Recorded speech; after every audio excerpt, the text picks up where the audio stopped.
જય હિન્દ મિત્રો। દિલ્હીના જંતર મંતર ખાતે જે કંઈ થયું, જો તેના માટે આપણે નિંદનીય એવો શબ્દ પણ વાપરી જાય ને, તો આ નિંદનીય શબ્દની પણ આપણે મજાક ઉડાડી કહેવાય। વિદ્યાર્થીઓ ત્યાં ભેગા થયા હતા, સામાજિક આગેવાનો હતા। સોનમ વાંગચુક એ ઘણા દિવસથી ઉપવાસ આંદોલન પર હતા, તેમની સાથે તેમના સાથી મિત્રો હતા, સામાજિક આગેવાનો હતા। ઘણા બધા રાજકીય ચહેરાઓ પણ ત્યાં સતત આવતા જતા હતા। ત્યાં કોઈ આતંકવાદીઓ નહોતા, કોઈ ચોર લૂંટારા ડાકુ નહોતા। ત્યાં ફક્ત ને ફક્ત વિદ્યાર્થીઓ પોતાના હક અને અધિકાર માટે, ન્યાય માટેની લડત લડી રહ્યા હતા, ભૂખ હડતાલ કરી રહ્યા હતા। એ ક્યાં તમને લાકડી લઈને મારવા આવ્યા હતા? એમની પાસે હતા કોઈ હથિયાર? એમ છતાંય આ ગુંગી અને બહેરી સરકાર, આપણા દેશના માનનીય વડાપ્રધાન શ્રી, તમારે ફક્ત બોલવાનું હતું, વિદ્યાર્થીઓ પ્રત્યે તમારી લાગણી તમારે વ્યક્ત કરવાની હતી। તેમના દુઃખને સમજી જે કોઈ પણ આ પેપર લીક કાંડમાં ભાગીદાર હોય તે સર્વેને કડકમાં કડક સજા થાય અને શિક્ષણ મંત્રીનું રાજીનામું લેવાય, આ કાર્ય કરવાની જવાબદારી આપની હતી, પરંતુ આપ પોતાની જવાબદારી નથી નિભાવી શક્યા। 1919માં જલિયાવાલા બાગ હત્યાકાંડ થયો, તે અંગ્રેજોએ કર્યો હતો।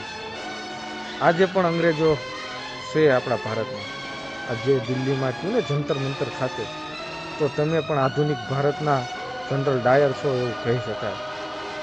ક્યાં સુધી ચાલશે? આઝાદી આ માટે આપણને મળી હતી। શહીદો, ક્રાંતિકારીઓ, જે લોકોએ અહિંસક લડાઈઓ આપી, આ બધા લોકોએ શું એ સમયમાં પોતાનું જીવન આ માટે કુરબાન કરી દીધું હતું? કદાચ ને જો એ સમયના સામાજિક આગેવાનો, ક્રાંતિકારીઓ કે આઝાદીના જે કાંઈ લડવૈયાઓ હોય, પછી તે હિંસક લડત લડ્યા હોય કે અહિંસક લડત લડ્યા હોય, તેમાંથી જો કોઈ પણ હોત ને, તો ક્યારે આ સહન ના કરી લે।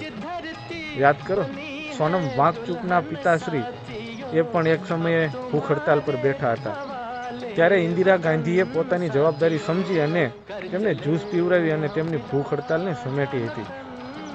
અને આપે શું કર્યું? અત્યારે પોતાની એક પ્રતિક્રિયા આપવા પણ આપ તૈયાર નથી।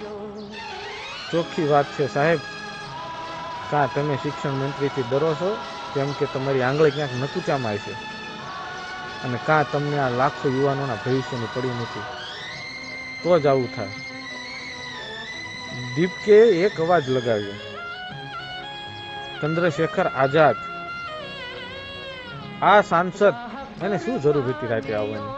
એમ છતાં રાતે 2 વાગે આવીને બેસી ગયો।